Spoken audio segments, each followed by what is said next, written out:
Quelle grâce, quelle grâce, quelle grâce. Seigneur, nous te disons merci pour ces temps, pour la joie que tu mets dans nos cœurs. Alors que nous allons parler de ta part, s'il te plaît, donne-nous de saisir la quintessence de ton message ce soir.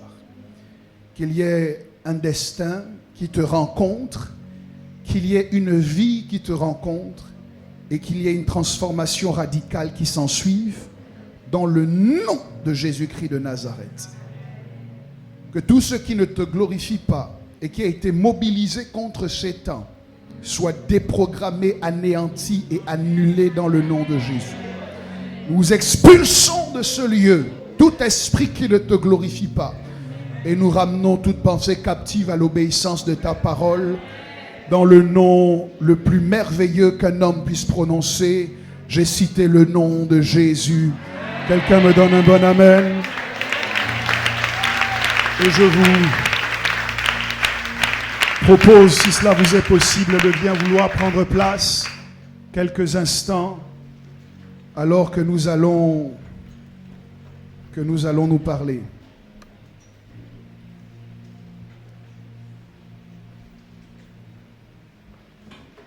C'est toujours spécial d'intervenir dans ce type de conditions quand deux mastodontes de la parole se sont organisés pour nous faire du bien.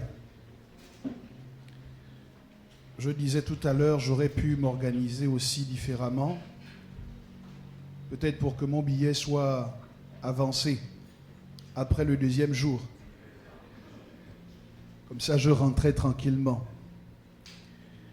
Mais s'il fallait donner un titre à mon partage de ce soir, je dirais, c'est là. Dis à ton voisin de ma part, c'est là. Tourne-toi vers un autre voisin, dis-lui, c'est là. Ok, tourne-toi vers un troisième voisin, dis-lui, c'est là. Maintenant, tourne-toi vers un quatrième voisin, dis-lui. C'est là. Est-ce que je peux aller vers le cinquième voisin et lui dire? Yes. Nous sommes à Renaissance Code et la thématique que nous abordons depuis plusieurs jours maintenant est précieuse. C'est la rencontre divine. Je dois prioritairement vous partager mon sentiment, ma joie de pouvoir aborder ce type de thème, surtout dans les temps dans lesquels nous sommes. Et je veux vous expliquer pourquoi en préambule. Nous avons un grand intérêt aujourd'hui à considérer des choses qui ne nous élèvent pas vers Dieu, comme précieuses et comme importantes. Parfois, même dans le cadre de nos rassemblements chrétiens, l'accent est mis sur ce que nous pouvons gagner, sur la manière dont Dieu peut multiplier notre argent, sur la façon dont il peut nous donner du succès dans nos entreprises. Et je crois qu'il y a de l'espace dans la parole de Dieu pour cela. Quelqu'un me donne un bon amen. Amen. Mais toutes ces choses sont des ressources. Le mariage est une ressource. Le travail est une ressource. L'argent est une ressource. Et le risque que nous courons consisterait à considérer davantage les ressources que la source.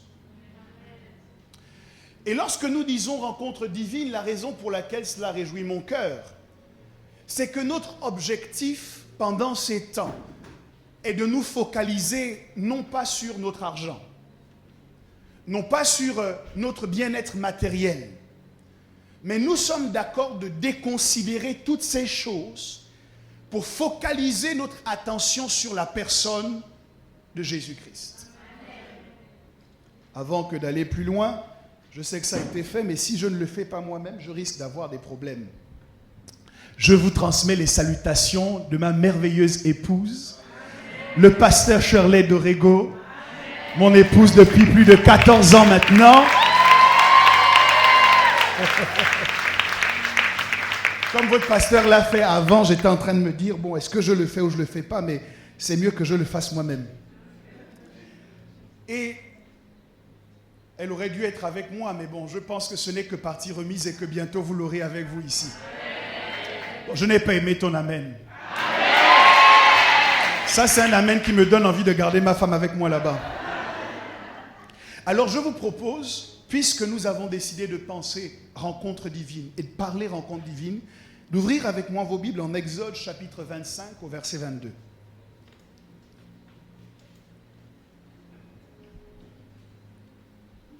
Exode chapitre 25, à partir du verset 22. Je lis la parole du Seigneur. C'est là que je me rencontrerai avec toi, du haut du propitiatoire entre les deux chérubins placés sur l'arche du témoignage. Je te donnerai tous mes ordres pour les enfants d'Israël. Dis encore avec moi, c'est là. Lorsqu'on parle de rencontre dans la Bible, le mot hébreu qui est utilisé pour en parler, c'est le mot yahad, qui signifie rencontrer, convoquer, diriger, s'assembler, fiancer, assigner, comparaître, convenir, envoyer, réunir et fixer. Et je vous disais que nous avons abordé le premier jour les grâces qui accompagnent le ministère apostolique et qui nous permettent d'être pleinement relâchés dans le réveil que nous voulons apporter sur cette terre. Au deuxième jour, nous avons entendu comment, par une rencontre, il est possible à Israël de sortir de la personne de Jacob. Quand nous parlons rencontre divine, je voudrais qu'il soit clair pour tout le monde que nous parlons d'un événement qui a la capacité de changer radicalement le cours de l'histoire de quelqu'un. La Bible est remplie de rencontres divines. Et je peux vous dire de façon certaine que le dénominateur commun de toutes ces rencontres divines, c'est que personne n'a jamais rencontré Dieu pour sortir de sa présence exactement comme il est entré. Chaque fois qu'il y a rencontre, il y a impact. Chaque fois qu'il y a rencontre, il y a transformation. Chaque fois qu'il y a rencontre, c'est comme un cataclysme sur toutes les choses que le diable avait projetées dans la vie de quelqu'un. Une rencontre divine pour quelqu'un fait l'effet d'une bombe nucléaire contre toutes les paroles de malédiction qui ont été relâchées contre toi. Ces paroles peuvent avoir de la vie jusqu'à ce qu'il y ait une rencontre divine. Dis avec moi, rencontre divine. Les mauvaises paroles qu'on a dites contre toi peuvent avoir de l'impact jusqu'à ce que tu vives une rencontre divine. La manière dont la société t'a conçu, t'a considéré, t'a étiqueté peut avoir de la valeur, une certaine validité jusqu'à ce qu'il y ait une rencontre divine. David se plaint dans le livre des psaumes en disant « Ma mère m'a conçu dans l'iniquité ». La personne de David que nous connaissons aujourd'hui comme le roi d'Israël n'avait rien qui pouvait valider ou légitimer une quelconque accession au trône. David était un vulgaire berger qui s'occupait des brebis de son père dans un coin perdu, le genre d'enfant qu'on voulait cacher parce que certains exégètes supposent que David a été conçu dans le péché. Et quand le père de David voyait David, il se souvenait de son péché. Il y a des personnes ici qui ont été rejetées parce qu'elles, non pas elles ont posé des actions, mais parce qu'elles rappellent une certaine saison dans la vie d'un père ou dans la vie d'une mère. Il y a des frères et des sœurs qui ne se parlent plus, pas à cause d'un acte qui a été posé, mais à cause d'une saison qu'ils ont traversée avec leurs frères et avec leurs sœurs, qui fait que lorsqu'on se regarde, on se souvient. Je dis, si jamais jusqu'ici, tu étais le souvenir d'un échec, à partir de la rencontre divine, tu seras la célébration d'une victoire.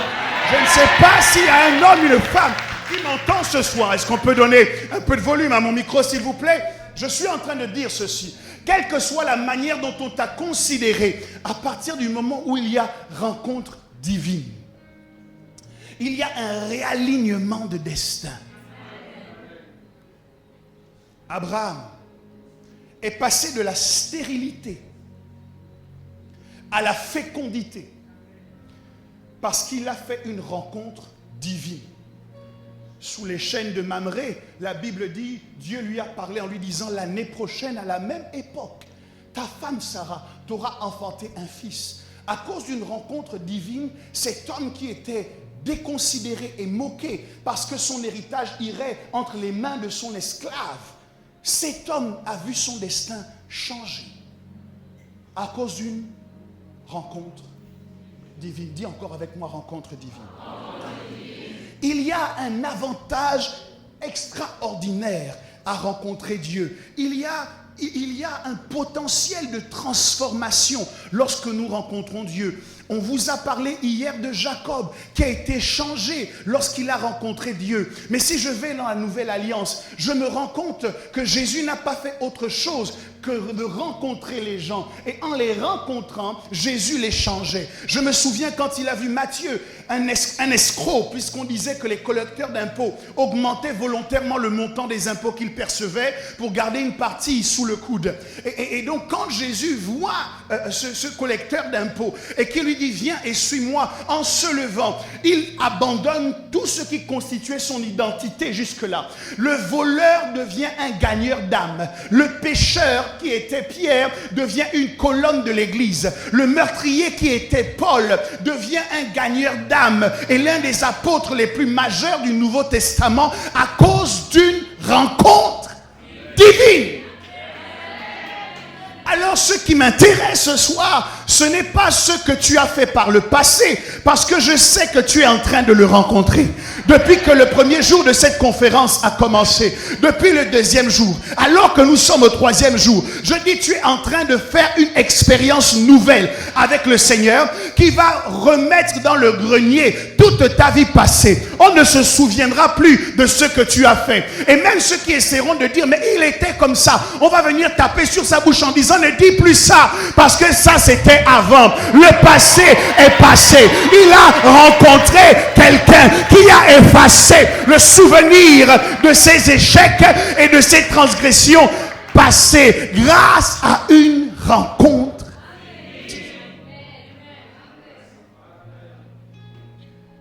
Une rencontre divine change toujours la vie de quelqu'un.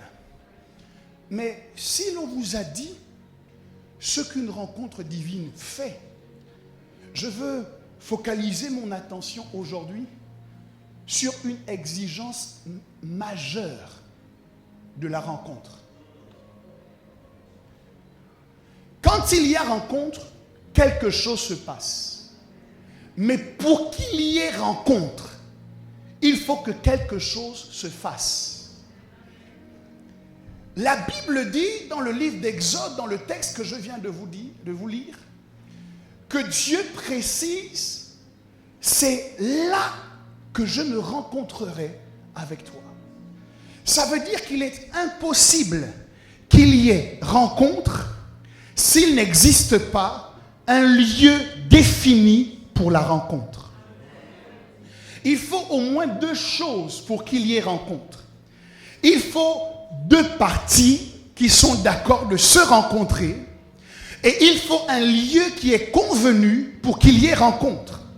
Et donc on peut vous parler des avantages de la rencontre, mais vous ne pouvez pas expérimenter la rencontre s'il n'y a pas un meeting point, un point que vous avez identifié comme étant la zone où vous allez faire l'expérience de cette rencontre divine. C'est pourquoi dans sa relation avec Israël, l'une des choses que Dieu a pris le soin d'établir, c'est un point stratégique, une zone névralgique où il pouvait venir et rencontrer l'humanité, où le divin et l'humain peuvent ensemble se parler. Et c'était dans le lieu très saint, là où il y avait les anges qui avaient les ailes déployées. Dieu pointe du doigt cet endroit. Et il dit, c'est là que je me rencontrerai avec toi. Ce qui est extraordinaire, c'est qu'il ne dit pas juste, c'est là que je te rencontrerai. Il dit, c'est là que moi, je me rencontrerai avec toi. Ça veut dire qu'à l'intérieur de toi, il y a quelque chose que Dieu appelle moi.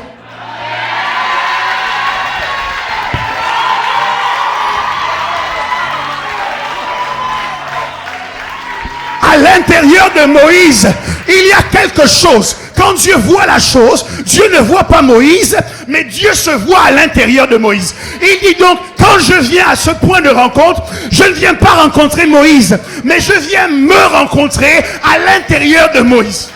Ah, je ne sais pas si je parle avec quelqu'un aujourd'hui.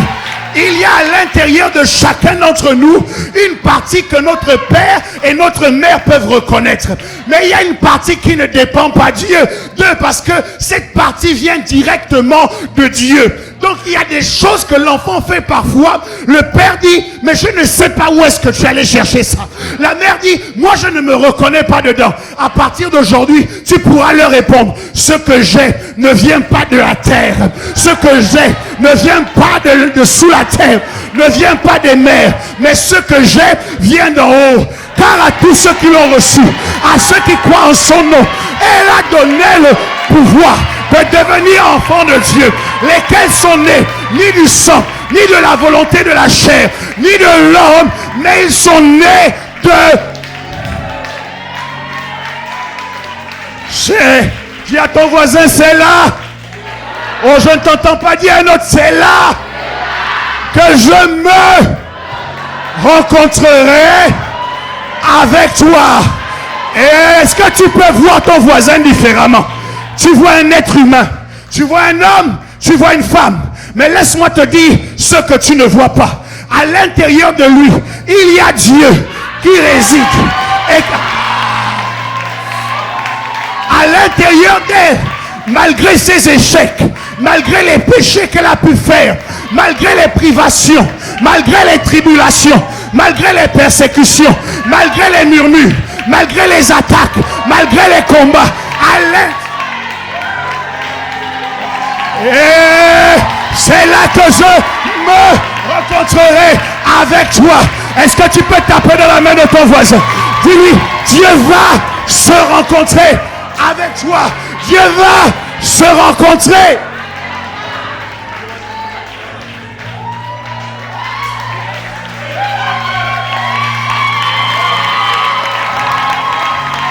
Makataya Rabazakata. Je parle à quelqu'un aujourd'hui qui se voit avec les yeux de la chair. Si seulement Dieu pouvait ouvrir tes yeux, tu te verrais différemment à partir d'aujourd'hui. Là où toi tu ne te vois pas, même le diable sait qu'on ne peut pas jouer avec toi. Même les démons savent qu'on ne peut pas jouer avec toi. Parce qu'à l'intérieur de toi, il y a la marque de celui qui tient l'univers entre ses mains. À l'intérieur de toi, il y a la marque de celui qui parle aux tempêtes et les tempêtes obéissent. De celui qui parle aux principautés et s'agenouille. À l'intérieur de toi, il y a plus que ce que tu vois.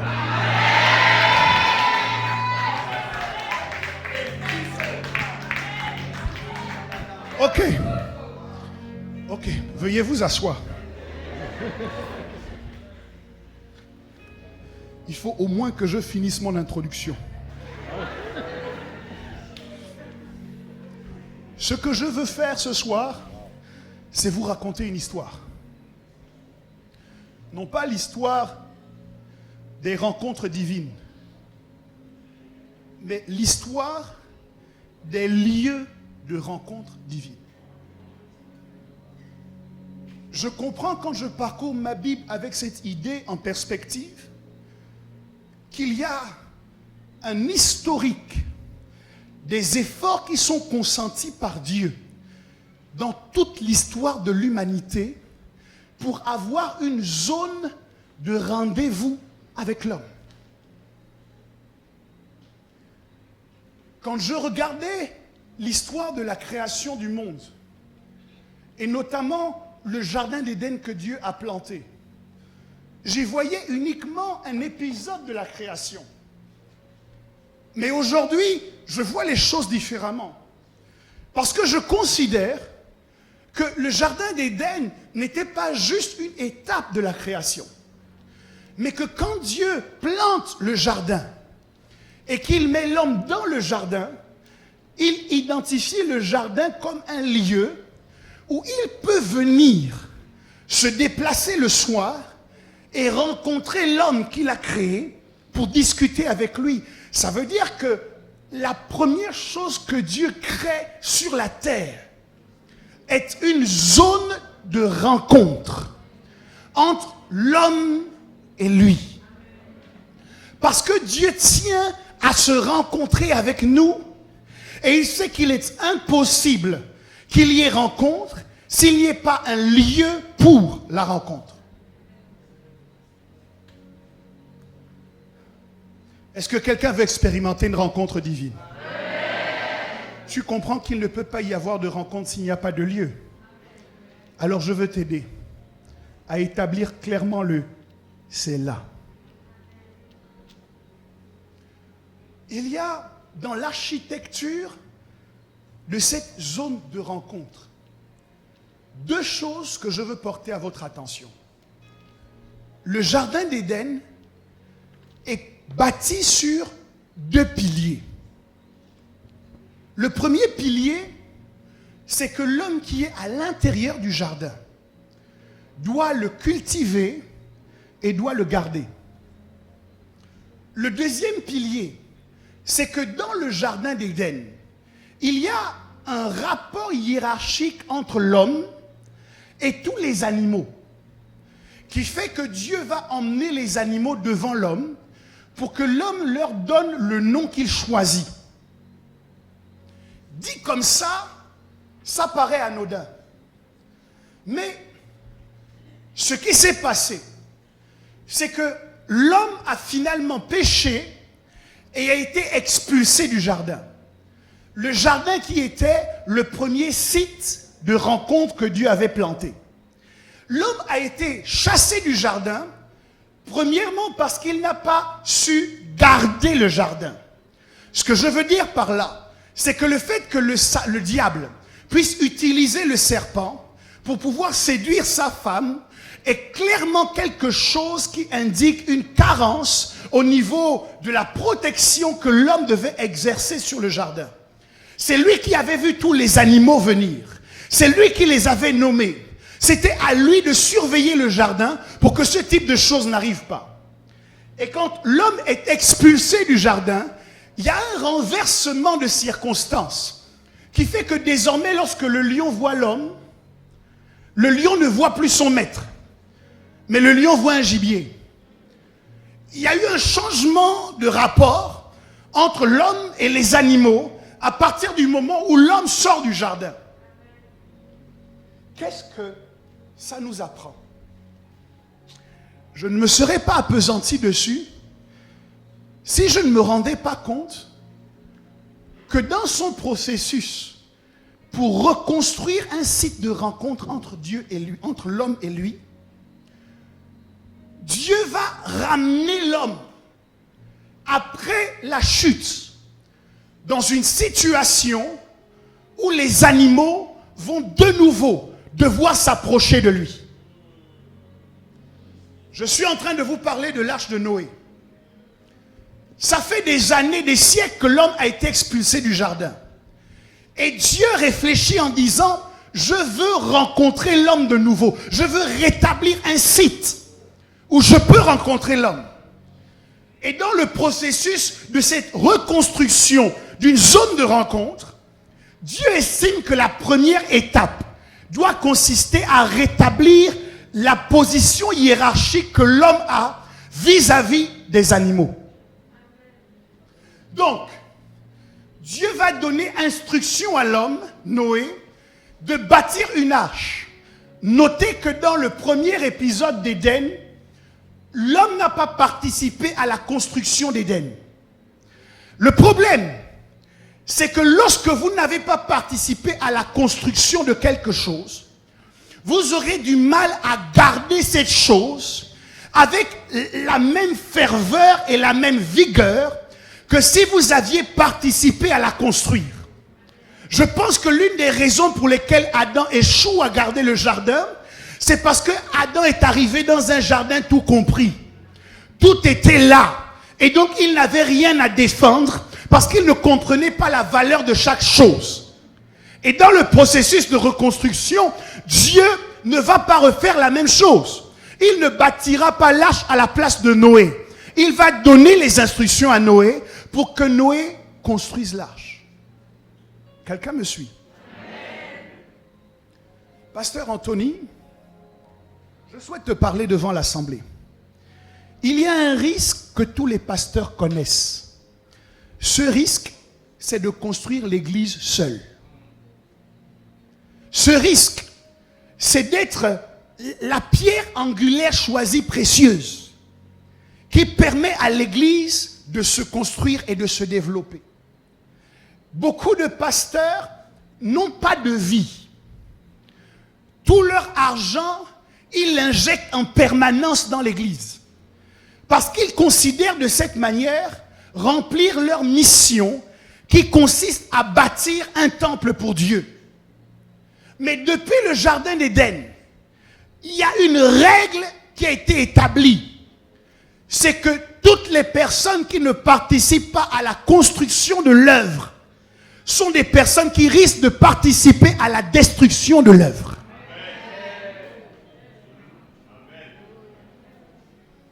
Et donc dans le processus par lequel Dieu crée un espace de rencontre, Dieu refuse de se substituer à l'homme pour bâtir l'arche qui va permettre à Noé et à sa famille d'être sauvés.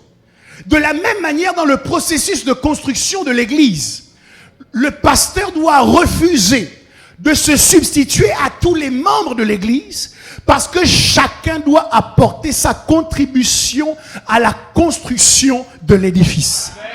Renaissance n'est pas l'église du pasteur Anthony. Renaissance est l'église de chacun d'entre vous.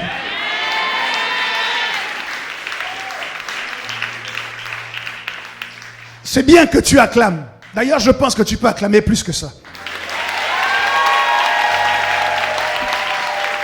Parce que nous sommes fiers de pouvoir dire, j'appartiens à cette église. Nous sommes fiers de pouvoir dire, je suis de Renaissance Nation. Mais la question qui se pose, c'est, est-ce que tu accomplis ton devoir en tant que membre de la nation? Est-ce que tu accomplis ton devoir en tant que membre de la famille? Moi, j'ai grandi dans une famille, je suis gabonais, et donc les codes d'éducation dans lesquels j'ai grandi, c'est la famille à l'africaine. Il était impossible que j'arrive à table, que je m'asseye, que je mange, que je me lève et que je laisse la table ainsi. Pour dire, maman, j'ai fini. C'est-à-dire que ce jour-là, ma vie pouvait finir.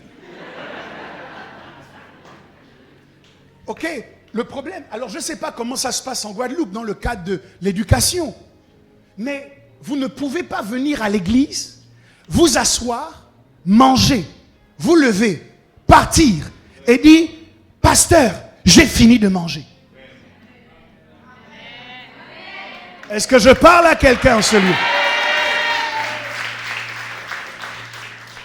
Chaque fois que vous ne participez pas à la construction de quelque chose, vous donnez au diable l'autorité de vous chasser de cette chose. Adam, n'ayant pas participé à la construction du jardin d'Éden, a permis à Satan de le chasser du jardin d'Éden. Mais lorsque Dieu donne l'instruction à Noé de bâtir l'arche, la question que je me pose, si tous les animaux qui existent aujourd'hui se sont retrouvés dans l'arche et qu'aujourd'hui, il existe des serpents, est-ce que le serpent n'est pas rentré dans l'arche? Il y avait un serpent en Éden qui a réussi à faire sortir Adam d'Éden. Mais le serpent qui est rentré dans l'arche n'a pas pu faire sortir Noé de l'arche. Pourquoi? Parce que Noé avait construit l'arche. Il n'y avait pas de recoin où le serpent pouvait se cacher. Il n'y avait pas de zone d'ombre. Noé maîtrisait l'architecture de l'arche. Dès qu'il y a un problème dans l'église, parce que tu as participé à la construction de l'église, tu sais où est-ce qu'on peut aller appuyer un bouton pour que le problème soit résolu. Parce que tu as participé à la construction. Je dois avancer.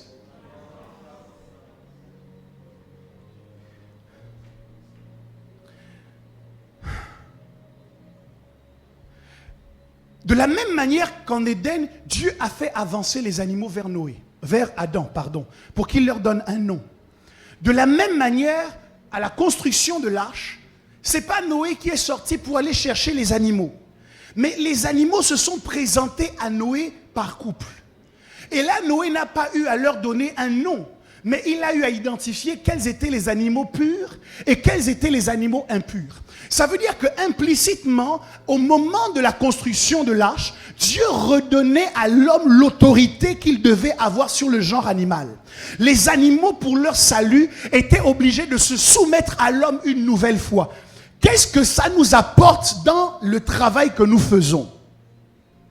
C'est que la première exigence pour bâtir un site de rencontre où Dieu peut venir rencontrer l'homme, c'est que l'animalité doit être domestiquée, doit être assujettie.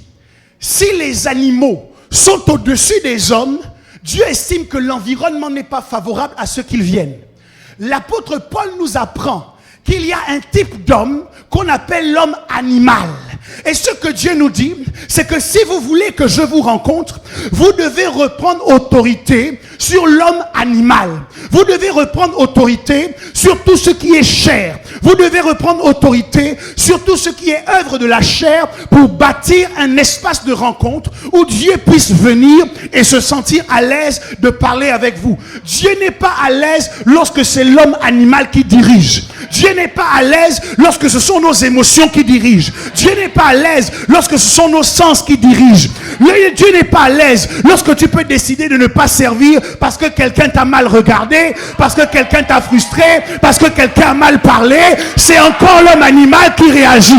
Mais lorsque tu comprends le processus de construction d'une zone de rencontre, tu regardes l'homme animal et tu l'assujettis. Tu regardes l'homme animal et tu le soumets. Et tu lui dis, tu ne m'empêcheras pas d'aller à la rencontre de mon Dieu. Parce que dans le premier site de rencontre, les animaux étaient en dessous de l'homme. Il ne faut pas que dans nos églises, nous changions les choses. Il y a des hommes animaux, il y a des femmes animales. Il y a un homme qui se comporte comme un lion avec sa femme à la maison. Dès qu'elle dit quelque chose, il rugit. Il ne chasse jamais. Il n'apporte pas de nourriture. Il n'apporte pas de provision. Il est seulement là pour manger ce que la femme apporte. Et quand la femme se plaint, lui il rugit en disant, je suis le chef ici, tu ne dois pas me parler comme ça. C'est un homme animal. Il existe des hommes animaux dans le domaine dans la catégorie des singes. Vous savez, ces hommes qui sont habitués à sauter de branche en branche. Aujourd'hui, il est avec Claudine. Demain, il est avec Bernadette. Après-demain, il est avec Léontine. Après-demain, il est avec Paulette. Après-demain, il est avec une autre. Il y en a aussi qui viennent dans les églises. Soyez délivrés au nom de Jésus. C'est un homme singe. Il bondit de branche en branche. C'est la réincarnation de Tarzan. Et dans l'église, ils ont maquillé ça spirituellement. Ils disent, pasteur, je suis fiancé avec tel. 2 mois après, pasteur, je suis fiancé avec tel. 3 mois après, je suis fiancé avec tel. Tu n'es pas encore un homme spirituel, tu es encore un homme animal.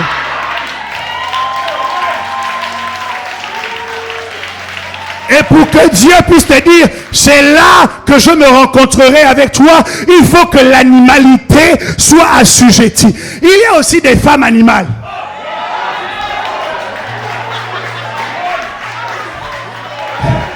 Elles ne sont peut-être pas en Guadeloupe, mais il y a des femmes girafes. La seule chose qu'elle sait faire, c'est regarder tout le monde de haut. Que tu sois pasteur, que tu sois bishop, que tu sois archibishop, ça ne l'impressionne pas. Elle, son métier dans la vie, c'est de te regarder de bas en haut avec le plus profond mépris qu'elle a reçu de génération en génération. Ce genre de femme, quand tu veux l'aborder pour la draguer, le regard qu'elle te lance. Mais c'est elle qui fatigue le pasteur au bureau en disant « Personne ne veut m'épouser. Personne ne veut t'épouser. » Si tu changes ta façon de regarder les gens, il y a des gens qui vont vouloir t'épouser. Le mépris n'a jamais élevé personne. La déconsidération n'a jamais élevé personne. Le manque de respect n'a jamais élevé personne. Tu te plains que ton mari ne puisse pas te parler avec amitié. Comment tu le regardes quand il rentre dans la maison?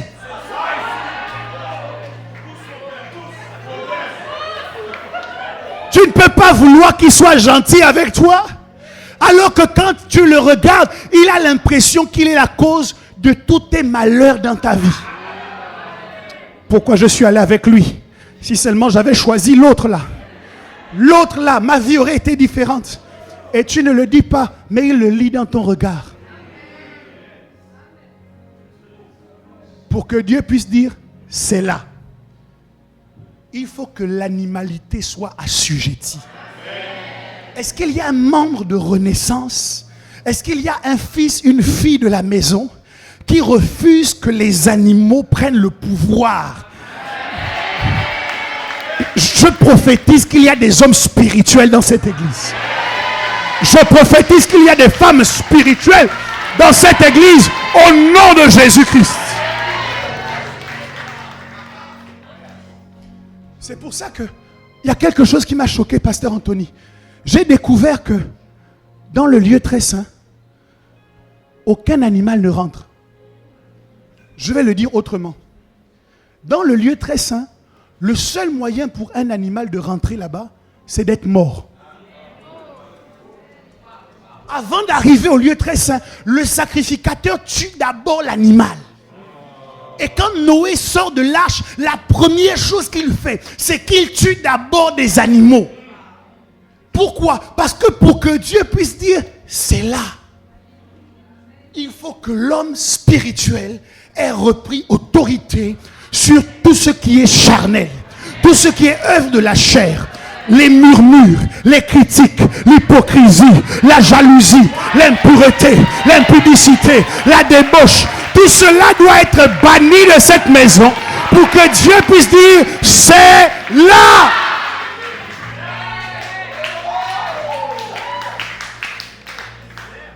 Il me reste combien de temps? 15.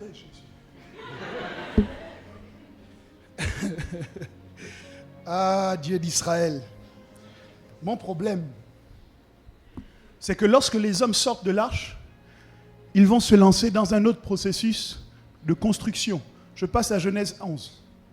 Genèse 11, la Bible dit que les hommes se sont rassemblés en un lieu et ils ont dit, bâtissons-nous une tour dont le sommet touche au ciel. Et vous et moi, on n'a pas fait attention. Mais ce qu'ils étaient en train de bâtir, c'était une zone de rencontre.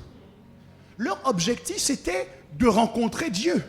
Donc, ils bâtissaient une tour pour pouvoir rentrer dans le ciel. Est-ce que quelqu'un me suit? L'initiative semblait bonne. Mais le problème, c'est que dans cette histoire, ce n'est pas l'homme qui impose à Dieu comment il va le servir, comment il va l'adorer, comment il va lui rendre un culte. Parce que quand tu vas voir le maire de ta ville, c'est pas toi qui dis au maire comment il doit s'habiller, à quelle heure il doit te recevoir, quel jour il doit te recevoir. Puisque tu reconnais que le maire est une autorité, tu te soumets à son agenda. On a un problème aujourd'hui dans notre génération. C'est qu'il y a des gens qui vous disent, moi je crois en Dieu, mais je prie Dieu dans ma maison, je prie Dieu dans ma chambre, je prie Dieu chez moi. Est-ce que c'est toi qui es Dieu? Si Dieu a décidé que pour lui rendre un culte, nous devons nous rassembler à un endroit précis. Qui es-tu toi pour dire à Dieu, moi, je ne vais pas aller là-bas, mais je vais aller dans ma chambre et ce sera là mon église. Tu es en train de faire la même chose que les gens de la tour de Babel. Tu es en train de construire un système personnel et tu veux imposer à Dieu d'accepter ton système personnel. Mais Dieu n'est pas ton enfant. Dieu n'est pas à tes ordres. Dieu ne répond pas à tes exigences. C'est toi qui es homme et c'est lui qui est Dieu. C'est à toi de se soumettre à ce que lui, il demande.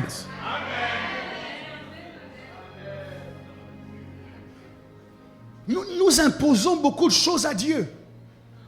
Nous disons, non mais si Dieu est amour, il devrait faire ceci. Si Dieu est comme cela, il devrait faire comme cela. Toi et moi, nous ne sommes pas Dieu. Mais nous pouvons connaître Dieu au moyen de sa parole. Si dans sa parole, Dieu nous dit de faire les choses d'une certaine manière, alors nous devons nous soumettre à ce que Dieu nous dit de faire. Ils ont commencé la construction de leur tour. Mais à la différence de Noé, ils n'avaient pas reçu d'instruction divine. Or, la Bible dit que si l'Éternel ne bâtit, celui qui bâtit travaille en vain.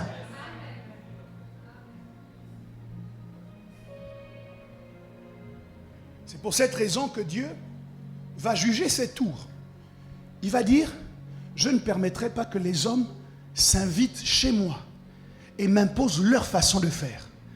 Dieu s'organise pour que la tour de Babel ne monte jamais jusqu'au ciel. Si tu m'écoutes aujourd'hui, peut-être que tu es dans un raisonnement qui ressemble à la tour de Babel. Tu t'es créé plein de convictions au sujet de Dieu. Et quand on te demande quel est le verset biblique qui justifie ce que tu penses, tu n'arrives pas à donner. Tu t'es construit une tour de Babel en écoutant tes amis parler de Dieu. Tu t'es construit une tour de Babel en écoutant la philosophie. En comparant diverses religions. Tu t'es fondé une tour de Babel en disant, de toute façon, moi, mon Dieu, il est comme ça. Il y a quelqu'un qui a dit, Dieu nous a fait à son image. Et malheureusement, nous lui avons rendu l'appareil. C'est-à-dire que nous aussi, nous nous sommes dit que nous pouvions le fabriquer à notre image.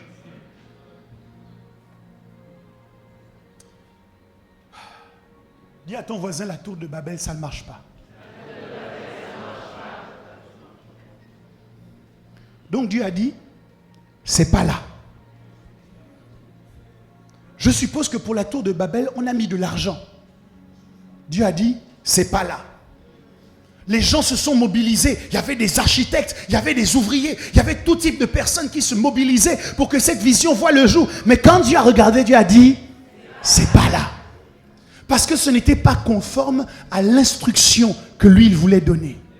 La première étape pour recréer les conditions du jardin, c'est qu'il fallait que les animaux soient assujettis. Maintenant que ça avait été fait avec Noé, Dieu donnait un autre rendez-vous pour un autre site de rencontre. Ce site de rencontre, Dieu va le décrire à un homme qu'on appelle Moïse. Il va dire, Moïse, pour que je puisse me rencontrer avec toi, je voudrais que tu bâtisses un tabernacle, un lieu qui correspond en tout point au modèle de ce qui existe dans le ciel. Et Dieu va donner tous les plans d'architecture à Moïse. Et c'est ce que Moïse va faire. Je dois aller assez rapidement. C'est ce que Moïse va faire. Et la Bible nous dit que lorsque Moïse allait dans le lieu très saint, les gens qui étaient à l'extérieur voyaient la nuée de Dieu qui descendait.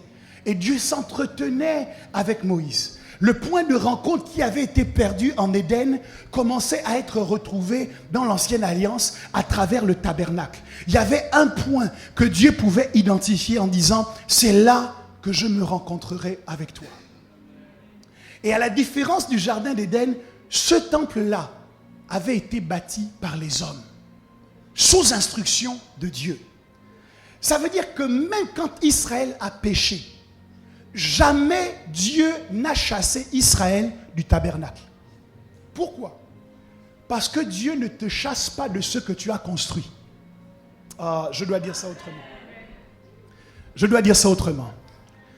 Si tu participes à la construction de l'œuvre, quand bien même tu poses un acte que Dieu réprouve, Dieu exige ta repentance. Mais Dieu ne te chasse pas de cet endroit. Parce que Dieu considère que cet endroit t'appartient à toi autant qu'il lui appartient à lui.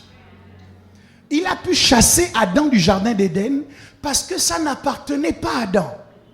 Mais il ne pourra pas te chasser du lieu que tu auras bâti.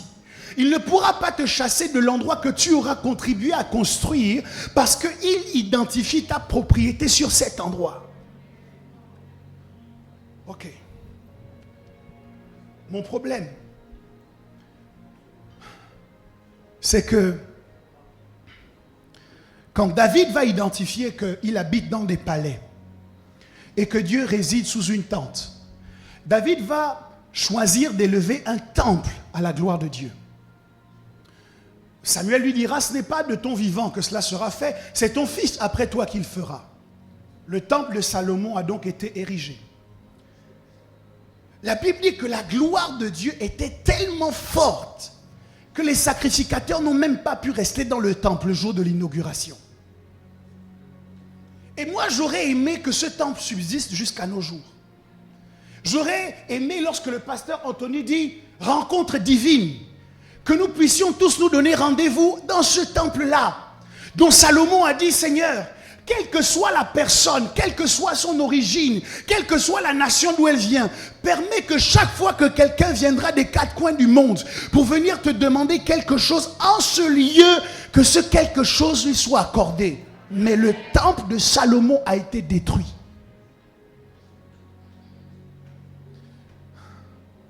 Le problème avec c'est là,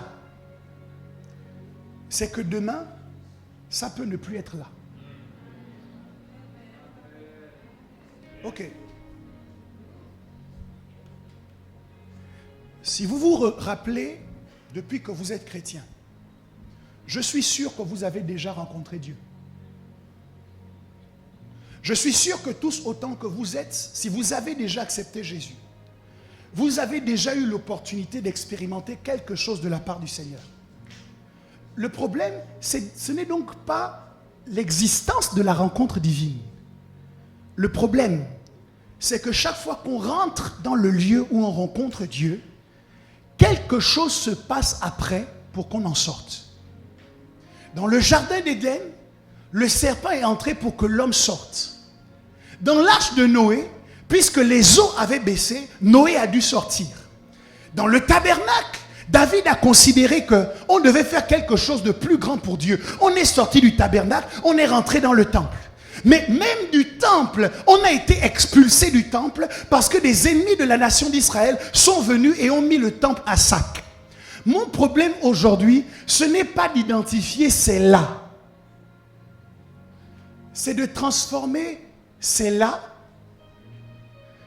en c'est là. Ok. Allons-y. Si vous regardez vos Bibles dans le livre des psaumes, regardez psaume 21, versets 2 à 3. La Bible dit, « Éternel, le roi se réjouit de ta protection puissante. Oh, comme ton secours le remplit d'allégresse.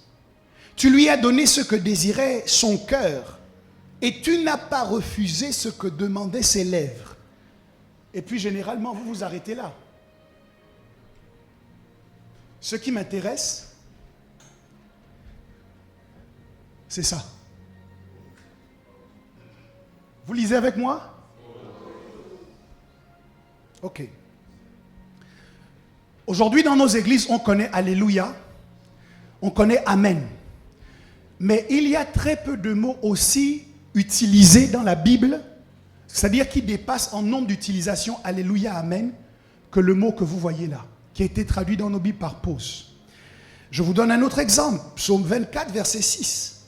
Voilà le partage de la génération qui l'invoque, de ceux qui cherchent ta face, de Jacob. Ensuite, bien. Psaume 24 au verset 10. Qui est donc ce roi de gloire? L'Éternel des armées, voilà le roi de gloire.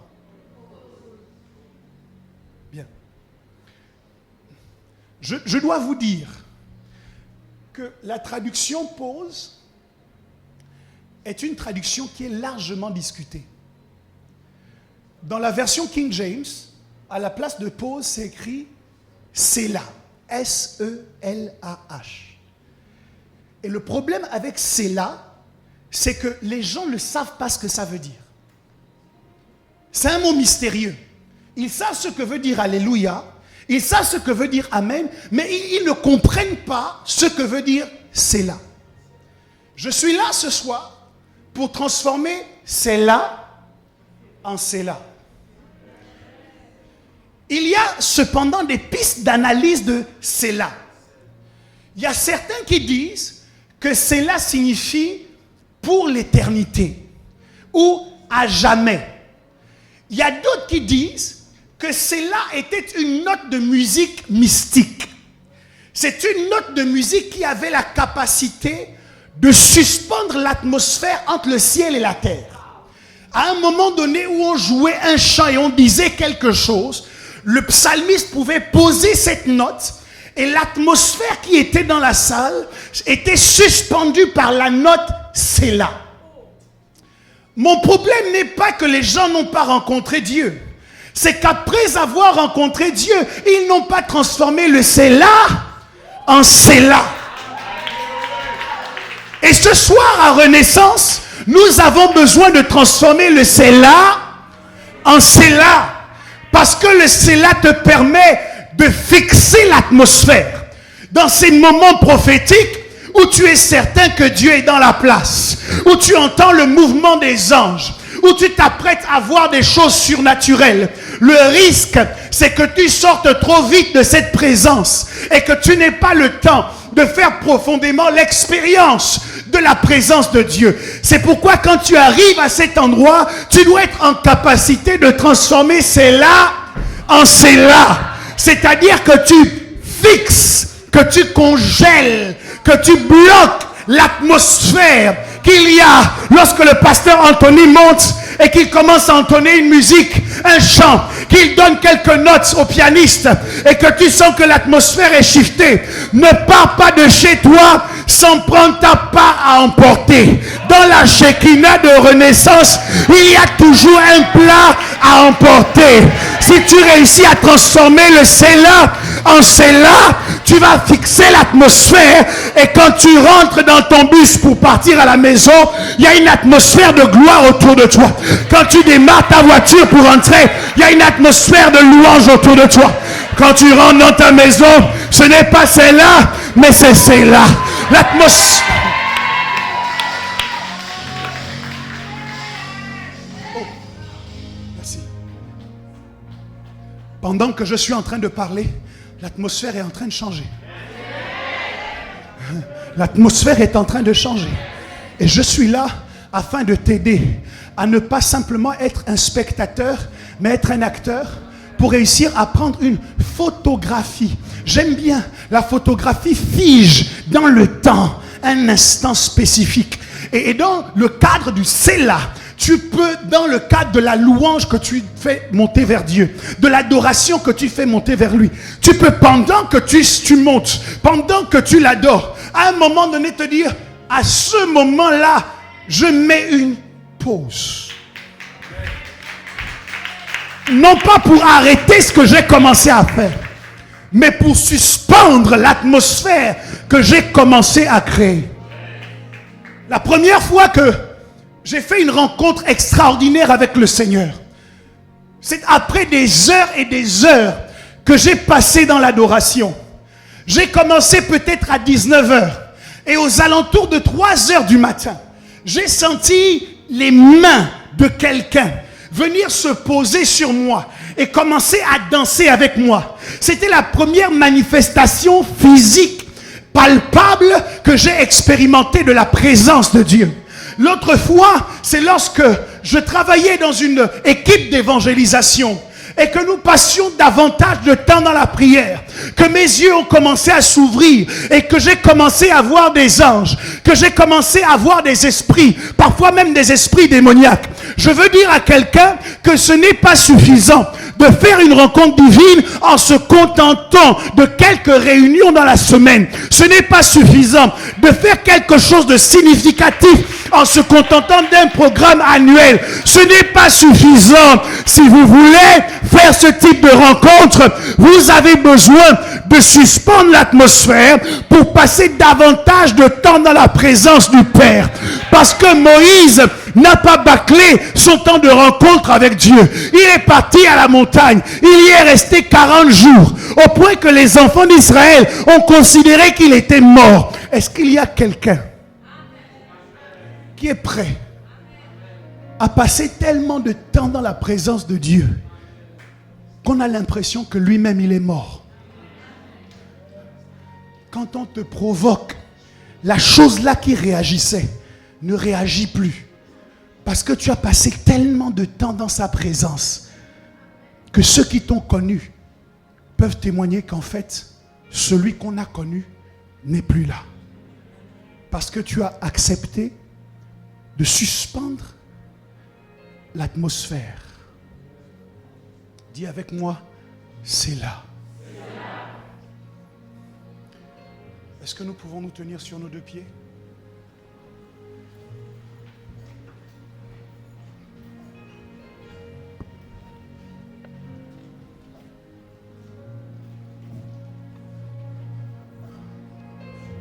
Maka Soria Setos.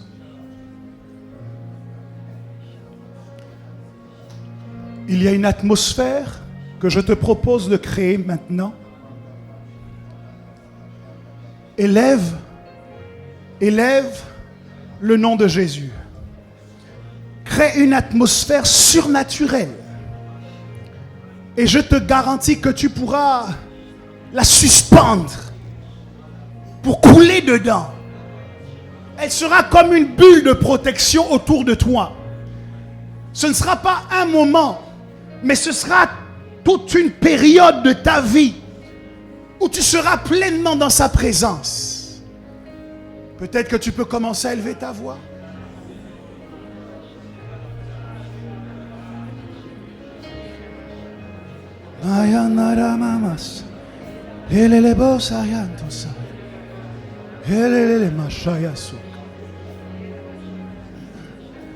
Le mama masaya zonarasa. Lio mosha bababas. C'est toi qui construis ton atmosphère. Il y a un point de rencontre avec toi. Les mots sama mama.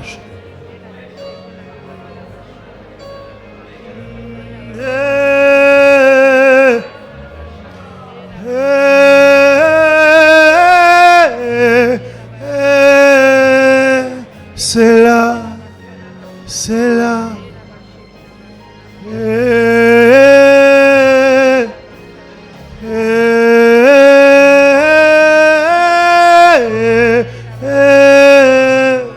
C'est là, c'est là.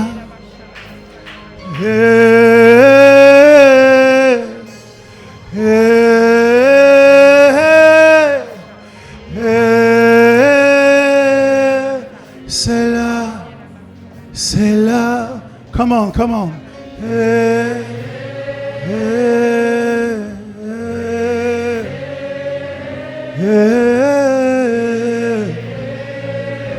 C'est là, c'est là, c'est là. Mama, hey.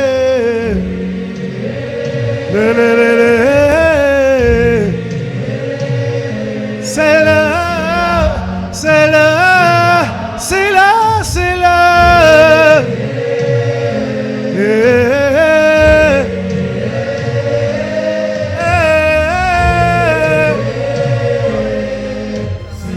Monte, monte, monte. Hey! Yeah! Hey! C'est là, c'est là, c'est là. Hey!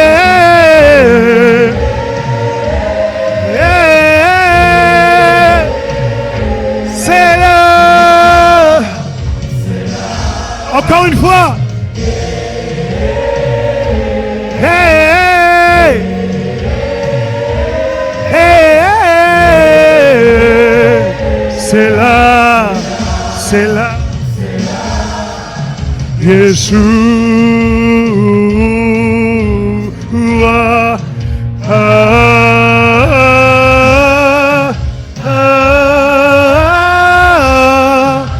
Yeshua.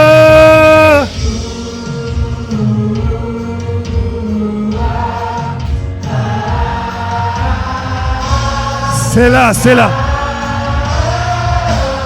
Yeshua.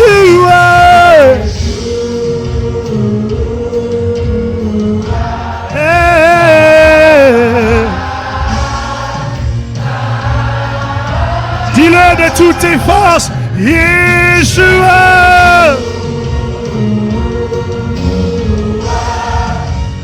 Come on, come on, come on. Yes, yes, yes, yes, yes. Fais monter, Yeshua. Élève-le, élève-le.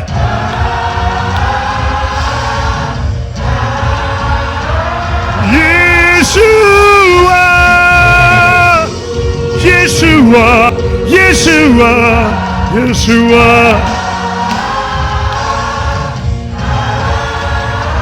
Yeshua. Hey, hey. Yes, yes.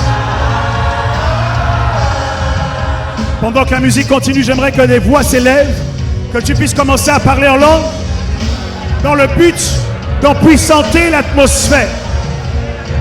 Commence à prier. J'ai besoin qu'une voix s'élève pour changer cette atmosphère. Tu dois créer l'environnement dans lequel tu veux évoluer, l'environnement dans lequel tu veux le rencontrer.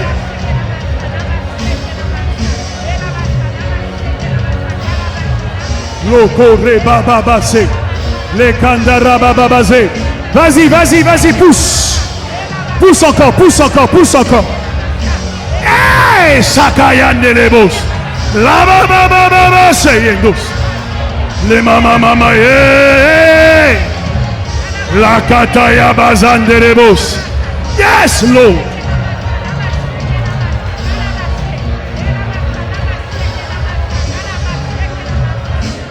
J'entends, j'entends, j'entends. Je ne sais pas si vous connaissez. Le son des anges qui marchent. J'entends, j'entends. Le son des anges qui marchent. J'entends, j'entends. Le son des anges. On y va, j'entends, j'entends. Peux-tu entendre? Peux-tu entendre? Peux-tu entendre? On dit ça. Alléluia, Alléluia. J'entends le son des anges. Alléluia, Alléluia. J'entends, yeah! Alléluia, Alléluia. J'entends le son des anges. Alléluia, Alléluia. Plus fort, Alléluia. Oui, j'entends.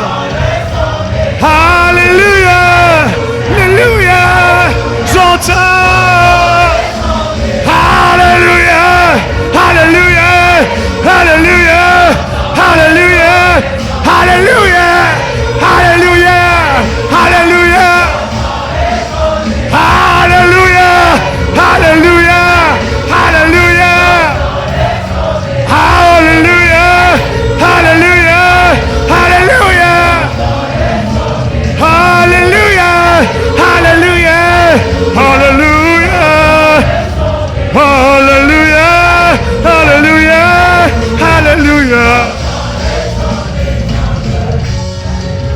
Lève ta main là où tu te situes maintenant.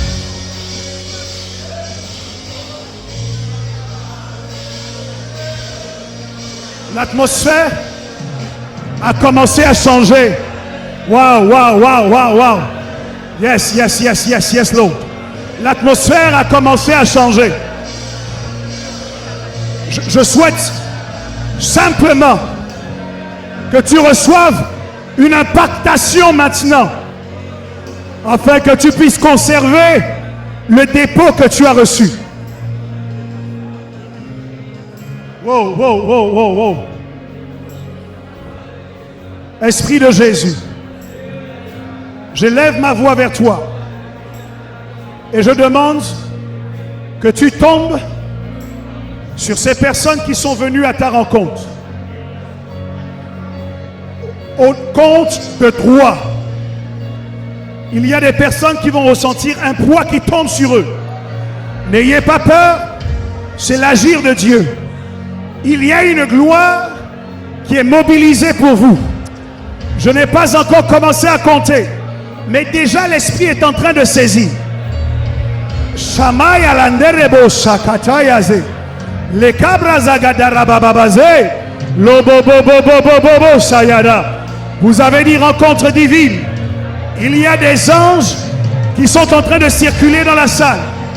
Vous allez sentir un mouvement à côté de vous. D'autres vont ressentir des frissons. Ce sont des anges de Dieu qui sont en train de se déplacer. Je compte 1. Esprit de Jésus. Esprit de Jésus. Renaissance est là pour toi. Renaissance attend à toi. Maikalanda Rababa. Au compte de 2. Esprit de Jésus. Monte le niveau, monte le niveau, monte le niveau. Esprit de Jésus. La yakatatata. Ça a déjà commencé. Les bases en débloquent sobre les Gezeketa. Esprit de Jésus. Esprit de Jésus. Esprit de Jésus. Et je dis 3. Reçois maintenant. Reçois maintenant. La visitation. Reçois. Reçois. Reçois. Reçois. Il y a quelqu'un au fond à droite. Il y a quelqu'un au fond à gauche. Emmenez ces personnes. L'Esprit est là. On continue, on continue, on continue. J'entends le son des anges. Alléluia. Maïkare bébé bébé. Emmenez-moi cette dame au fond, s'il vous plaît. Quel est l'élément sobre chocosé? Entends-tu?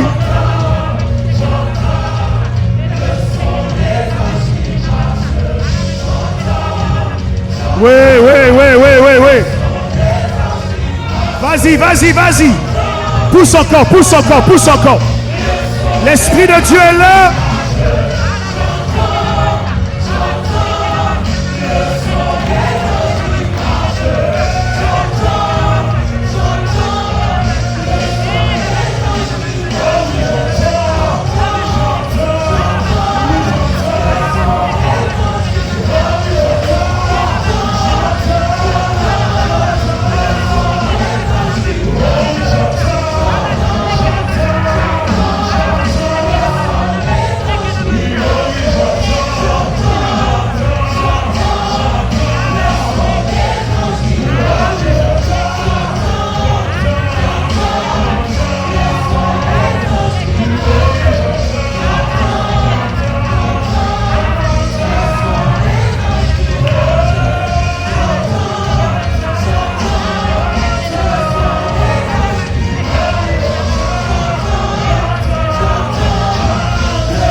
je veux serrer la main de cette dame.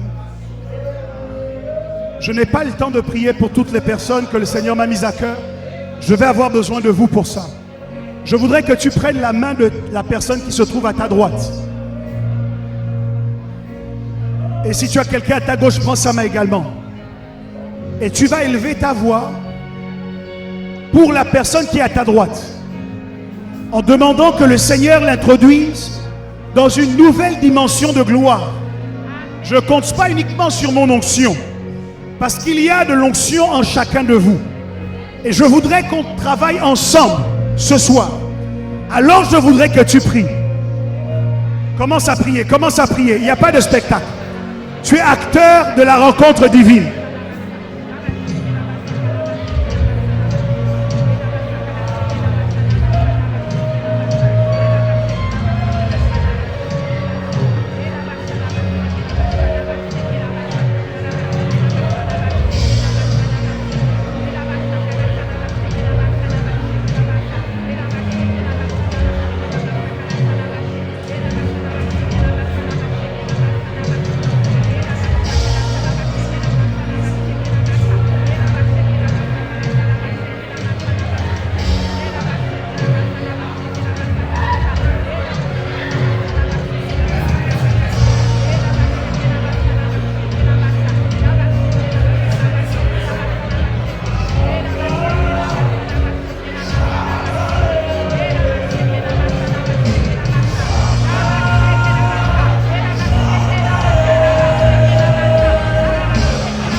Hey!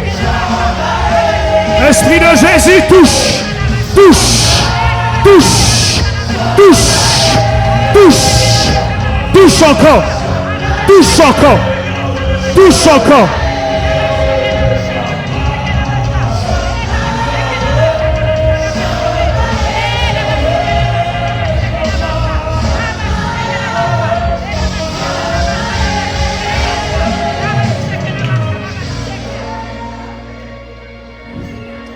Je voudrais que vous posiez vos mains, vos deux mains sur vos yeux.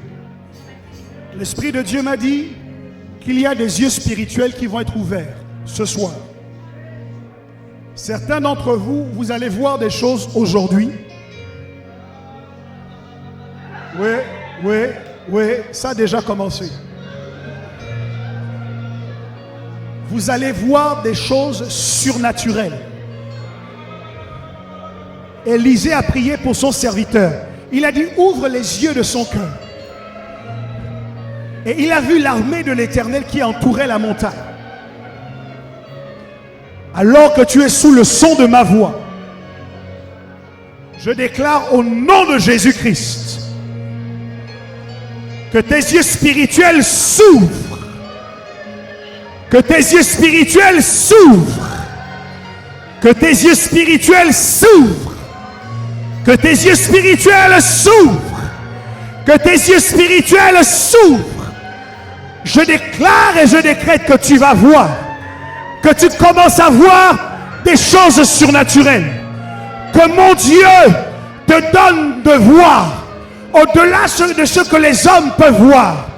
Qu'il ouvre tes yeux afin que tu contemples sa gloire. Il y a des yeux qui vont commencer à couler. Oui.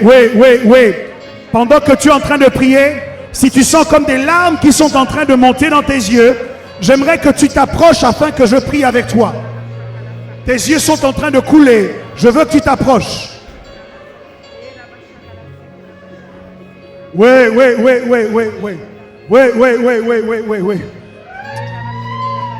C'est prophétique. C'est un prophète. Makarabaza tebreshebosu.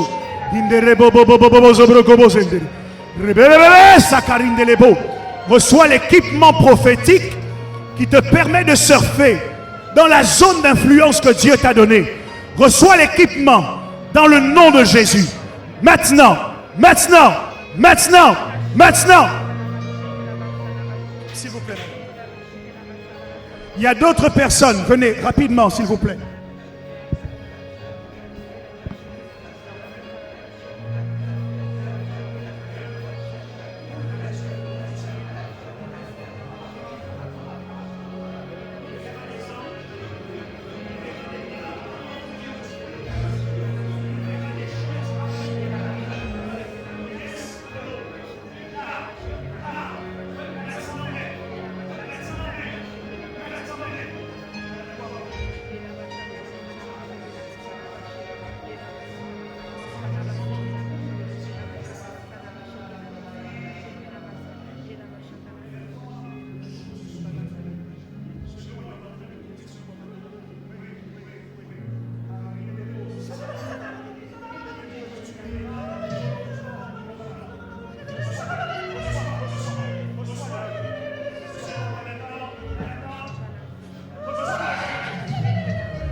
J'ai entendu le cri d'un aigle. Je crois qu'il y a une vision d'aigle que Dieu est en train de lui donner, afin qu'elle voie les choses longtemps à l'avance. Il y a des rêves que vous faites, parfois, vous ne les prenez pas forcément en considération, mais vous êtes surprise de vous rendre compte que ce que vous avez vu se reproduit, ou arrive dans la réalité. Est-ce que c'est vrai?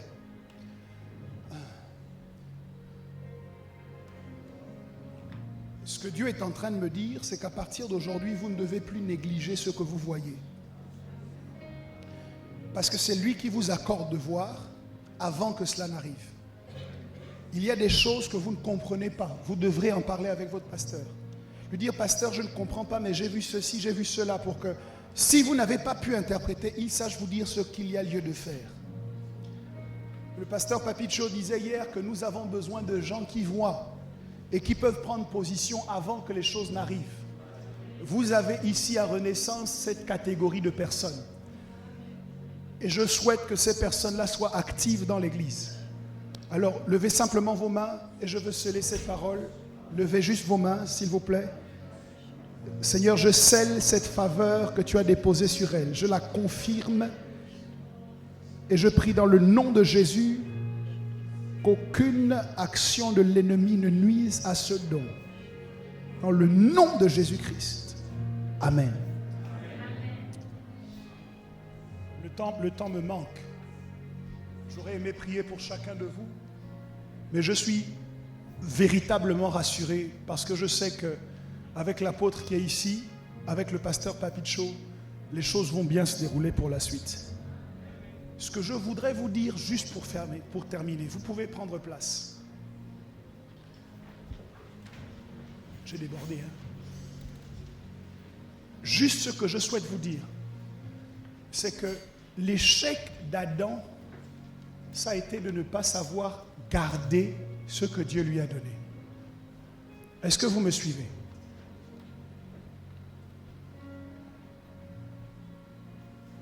« 1 Pierre 2, 25 dit, maintenant, vous êtes retournés vers le Christ, qui est le berger et le gardien de vos âmes. Adam n'a pas su garder. Mais quand la Bible parle de Jésus, elle dit de lui qu'il est le gardien de nos âmes. Le mot qui est utilisé dans nos Bibles pour dire gardien, c'est un dérivé de épiscopo. Épiscopo est traduit, en fait, vient de deux racines grecques. Épi qui signifie qui est sûr, et scopo qui signifie veiller. Donc, en fait, on aurait pu dire de Jésus, c'est notre traduction biblique qui fait ça, qui est le berger et l'évêque de vos âmes.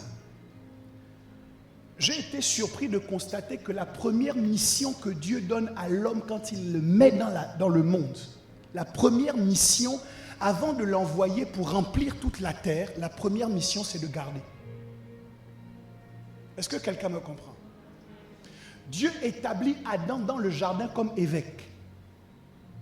Et l'échec d'Adam qui a fait qu'Adam a été expulsé du jardin, c'est que la surveillance qu'il devait exercer sur le jardin, il a échoué. Lorsque Jésus ressuscite 3 jours après avoir été dans le ventre de la terre, Marie ne le confond pas à un roi. Marie ne le confond pas à un manœuvre. Marie ne le confond pas à un autre métier. Marie a pensé que c'était le jardinier, c'est-à-dire celui qui cultive et qui garde le jardin. Donc quand Jésus ressuscite et que Marie le regarde, Marie a l'impression de voir le gardien du jardin. De la même manière qu'Adam n'avait pas pu garder le jardin. Quand Jésus est sorti du tombeau, Jésus a repris ce qu'Adam n'avait pas pu faire. Jésus a désormais établi que le jardinier a changé. Et que ce que Dieu nous a donné, il va le dire, je n'ai perdu aucun de ce que tu m'as donné. Le problème du christianisme aujourd'hui, c'est pas que Dieu ne nous donne pas. C'est que nous ne gardons pas ce que Dieu nous donne. Et donc nous ne pouvons pas connaître la multiplication parce qu'il y a systématiquement un remplacement. Il y a des gens qui sont envoyés et il y a des gens dont on a besoin pour garder.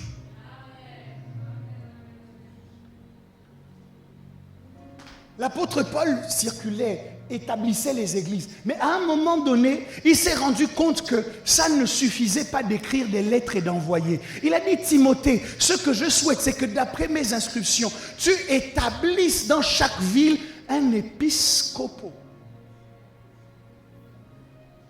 Et puisque le temps m'a manqué, je n'ai pas pu aller au bout. Aujourd'hui, ce n'est plus dans le temple de Salomon que nous rendons un culte.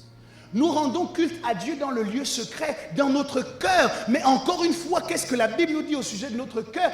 Garde ton cœur, plus que toute autre chose, car c'est de lui que viennent les sources de la vie. Si vous voulez aller loin, vous avez besoin de gardiens. Vous avez besoin d'exercer cette dimension perdue de l'humanité qui est de garder. Aujourd'hui, les écologistes, qu'est-ce qu'ils disent? Que la terre qui nous a été donnée, bon, ils ne reconnaissent pas Dieu, mais que la terre dans laquelle nous sommes, nous devons la garder. Que les animaux, nous devons les garder. Que la nature, nous devons la garder.